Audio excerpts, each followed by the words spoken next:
الله وبركاته نحمده ونصلي على رسوله الكريم أما بعد قال الله تعالى في كتابه المجيد أعوذ بالله من الشيطان الرجيم يا أيها الذين آمنوا اجتنبوا كثيرا من الظن إن بعض الظن إثم. حاضرین کرام، سامعین و سامعات، ہمارے دین اسلام نے اخلاقیات کی درستگی پر بہت زیادہ زور دیا ہے اور سماج کی پاکیزگی اور باہم میل ملاپ، محبت، اخوت، مودت پر بہت زیادہ زور صرف کیا ہے، اور ایسے تمام طریقے اور راستے کہ جن کے ذریعے سے باہم اعتماد کو ٹھیس پہنچے اور ایک دوسرے سے دوری پیدا ہو، ایک دوسرے سے بدگمانی پیدا ہو اور ایک دوسرے کے تعلق سے غلط خیالات دل میں پیدا ہوں، ان تمام امور سے اسلام نے منع فرما دیا ہے۔ تو اخلاقیات اور نفسیات کے معاملات میں بہت ہی واضح دلائل کے ساتھ اسلام نے اپنے ماننے والوں کو، مسلمانوں کو، مردوں کو اور عورتوں کو اس سے منع کر دیا ہے اور اچھی اچھی تعلیمات سے نوازا ہے۔ اسی سلسلے میں ایک چیز ہے بدگمانی۔ اسلام نے بدگمانی سے بھی منع کیا ہے کہ لوگ ایک دوسرے سے بدگمان نہ ہوں۔ چنانچہ اللہ سبحانہ وتعالی نے ارشاد فرمایا کہ یا ایھا الذین آمنوا اجتنبوا کثیرا من الظن، کہ اے ایمان والو بہت سے بدگمانیوں سے بچو، ان بعض الظن اثم، اس لیے کہ بعض بدگمانیاں یہ گناہ ہیں۔ تو گمان کا معنی یعنی ظن کا معنی صرف بدگمانی ہی نہیں ہوتی ہے، لیکن عموماً اسی معنی میں اس کا استعمال ہوتا ہے۔ بدگمانی ہی کے معنی میں عموماً ظن کا استعمال ہوتا ہے، ورنہ یہ اور بھی معنوں میں لفظ آیا ہوا ہے۔ تو بدگمانی سے اسلام نے منع کیا اور یہ کہا کہ بعض بدگمانیاں یہ اسم ہیں۔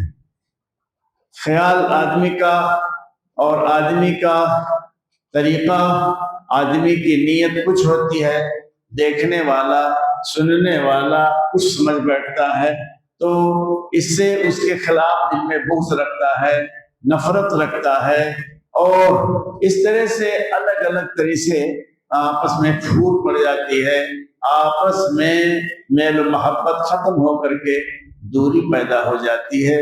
اسی لیے حدیث کے اندر بھی رسول اکرم صلی اللہ تعالی علیہ وسلم نے بدگمانی سے بچنے کی تعلیم دی۔ ایاکم والظن، اپنے آپ کو بدگمانی سے بچاؤ، دور رکھو اپنے آپ کو بلا وجہ، جب تک اس کی کوئی ٹھوس بنیاد نہ ہو اور جب تک اس کے لیے واضح دلائل نہ ہو، تب تک کسی سے بدگمانی نہیں رکھنی چاہیے۔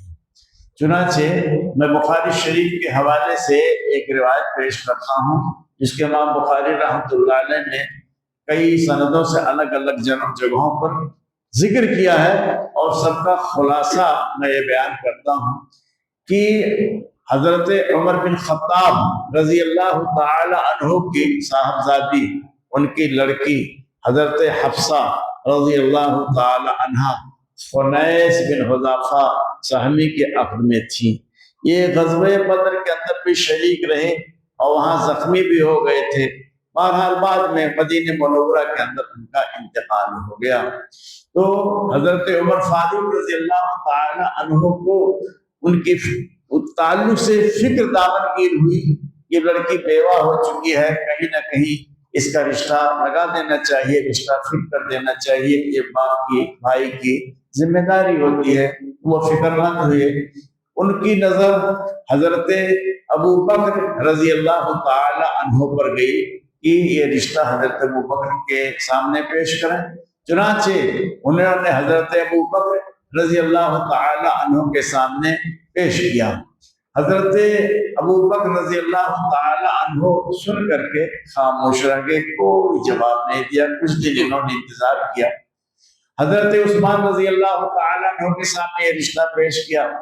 حضرت عثمان رضی اللہ تعالی عنہ نے چند دن غور و فکر کرنے کے بعد کہا، قد بدا لی اللہ اتزوج یوم ھذا، ان دنوں مجھے نکاح کی حاجت محسوس نہیں ہوتی ہے۔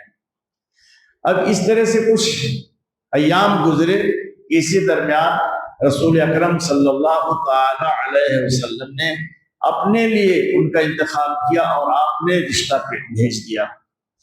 حضرت حفصہ رضی اللہ تعالی عنہ کا عقد رسول اکرم صلی اللہ تعالی علیہ وسلم سے ہو گیا۔ ظاہر بات ہے کہ اس سے بڑی سعادت کیا ہو سکتی تھی کہ وہ حوالے رسول میں آ گئی، رسول اکرم صلی اللہ علیہ وسلم کے حوالے عقد میں آ گئی، اور ام المومنین ہونے کا انہیں شرف حاصل ہو گیا، اور امہات المومنین کا جو درجہ ہے، ان کا جو مقام ہے، اور اللہ نے خود ان کی جو عزت افزائی کی ہے وہ اپنی جگہ پر ہے، یہ اہل بیت میں آ گئی۔ تو کچھ دنوں کے بعد اب حضرت ابو بکر رضی اللہ تعالی عنہ نے حضرت عمر سے دریافت کیا کہ آپ نے حفصہ کا رشتہ پیش کیا تھا، میں نے کوئی جواب نہیں دیا تھا، لگتا ہے کہ آپ کو میرے تعلق سے کچھ غم اور غصہ پیدا ہو گیا۔ تو کہا ہاں ضرور، اس لیے کہ میں نے عثمان کے سامنے یہ رشتہ پیش کیا تھا، تو عثمان نے تو چند دنوں کے غور و فکر کے بعد کہہ دیا کہ اس وقت مجھے رشتے کی حاجت نہیں ہے، بات ختم ہو گئی۔ لیکن آپ نے اس سنوں میں تو کوئی جواب ہی نہیں دیا۔ تو اس طرح سے مجھے بہت زیادہ غصہ اور غم اس کا ہوا کہ ابو بکر جو میرے ساتھی ہیں یا دوست وغیرہ وغیرہ جو بھی رہا، تو کہا یہ انہوں نے کوئی جواب نہیں دیا۔ کہا نہیں، ماں جانتے ہیں آپ، بات اصل یہ ہے کہ میں نے رسول اللہ صلی اللہ علیہ وسلم کو ان کا ذکر کرتے ہوئے سنا تھا، تو میں نے کوئی جواب دینا مناسب نہیں سمجھا، اس لیے کوئی جواب نہیں دیا۔ اس لیے کہ اگر رسول اللہ صلی اللہ علیہ وسلم ان کو اپنے لیے پسند کر لیتے ہیں تو اس سے بہتر کیا ہو سکتا ہے۔ اگر اللہ کے رسول صلی اللہ علیہ وسلم نہیں ان کو پسند کرتے اور نہیں اپنے لیے منتخب کرتے تو میں آپ کو کوئی جواب دیتا۔ میں نے رسول اللہ صلی اللہ علیہ وسلم کے راز کو آؤٹ نہیں کرنا چاہا، اس لیے میں نے آپ کو کوئی جواب نہیں دیا۔ تو دیکھیے باریکی اس میں یہی ہے کہ حضرت ابو بکر رضی اللہ تعالیٰ عنہ کے سامنے کون حکمت ہے اور کون مصلحت ہے کہ رسول اللہ صلی اللہ علیہ وسلم کے راز کو راز ہی رکھنا چاہتے ہیں کہ معلوم نہیں اللہ کے رسول صلی اللہ علیہ وسلم ان کو منتخب کرتے ہیں اپنے لیے یا نہیں کرتے ہیں۔ لیکن حضرت عمر رضی اللہ تعالیٰ عنہ کو یہ بات تو معلوم نہیں تھی، تو انہیں اسی پر غصہ رہا کہ ابو بکر نے اس کا کوئی جواب نہیں دیا۔ تو اس طرح سے کچھ بدگمانیاں جو اچھے اچھے اور بڑے بڑے لوگوں میں اور منتخب بلکہ امت کے سب سے بلند ترین لوگوں میں ہو جاتی ہے، تو ہم آپ شما کی کیا بات ہے۔ اس لیے ہمیں اور آپ کو، ہر مومن کو، ہر مسلمان کو یہ ملحوظ رکھنا چاہیے کہ جب تک کوئی ٹھوس بنیاد نہ ہو کسی سے بدگمانی نہیں رکھنی چاہیے، بدگمانی میں مبتلا نہیں ہونا چاہیے۔ اور بخاری شریف ہی کی ایک روایت اور عرض کر دوں، گرچہ بدگمانی کے بات میں نہیں ہے لیکن میں اس کو تھوڑا سا بدگمانی ہی سے جوڑتا ہوں کہ رسول اکرم صلی اللہ علیہ وسلم نے حضرت علی رضی اللہ تعالیٰ عنہ کو یمن بھیجا تھا۔ حضرت علی وہاں جب گئے تو مال غنیمت میں ایک قیدیوں میں ایک لڑکی تھی جو مراہقہ ہو چکی تھی۔ حضرت علی رضی اللہ تعالیٰ عنہ نے اس کے ساتھ صحبت کیا۔ اس سے بعض لوگوں کو بڑی بدگمانی ہوئی اور بہت تکلیف ہوئی اور طرح طرح کی باتیں حضرت علی رضی اللہ تعالیٰ عنہ کو کہنے لگے کہ دیکھیے اس شخص کو، اس نے ابھی مال غنیمت تقسیم بھی نہیں ہوا ہے اور اس مراہقہ لونڈی کے ساتھ اس شخص نے، قیدی کے ساتھ اس شخص نے صحبت کر لیا۔ اس طرح بدگمانی ہونے لگی۔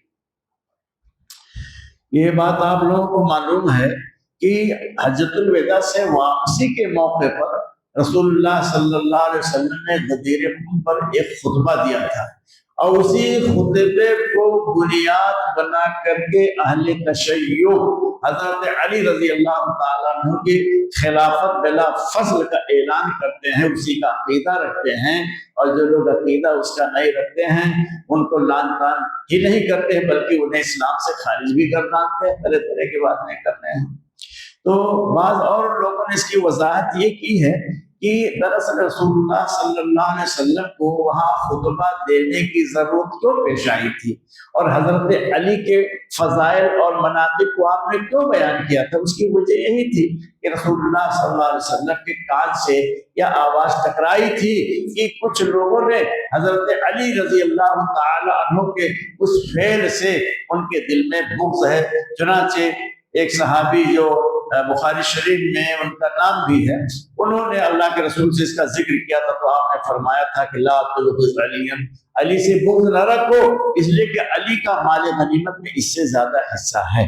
تو یہی لوگوں کا ذہن صاف کرنے کے لیے، اور جو تکدر تھا اور جو کچھ خیالات میں اس طرح کی باتیں تھیں، لوگوں کا ذہن صاف کرنے کے لیے رسول اللہ صلی اللہ علیہ وسلم نے غدیر قم میں یہ خطبہ دیا تھا، تاکہ ان کے تعلق سے بدگمانیاں لوگوں کے دلوں میں نہ رہ جائیں۔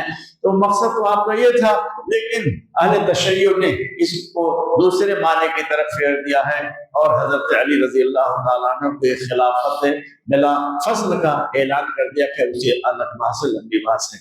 تو میرے بھائیوں اور دوستوں، عزیزوں، عرضیہ ہے کہ اسلام کی تعلیمات نہایت پاکیزہ ہیں، اور اس طرح کی تعلیمات کا مقصد باہم میل محبت کو قائم رکھنا اور پاکیزہ معاشرے کی تشکیل ہے۔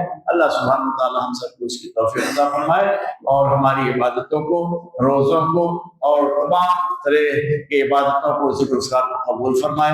ہمارے یہاں کے لحاظ سے آج 27ویں شب ہے، لہذا آج ذکر و اذکار کا، تلاوت کا اور لیلۃ القدر کو تلاش کرنے کا زیادہ اہتمام ہم لوگوں کو کرنا چاہیے۔ وآخر دعوانا ان الحمد للہ رب العالمین، والسلام علیکم ورحمۃ اللہ وبرکاتہ۔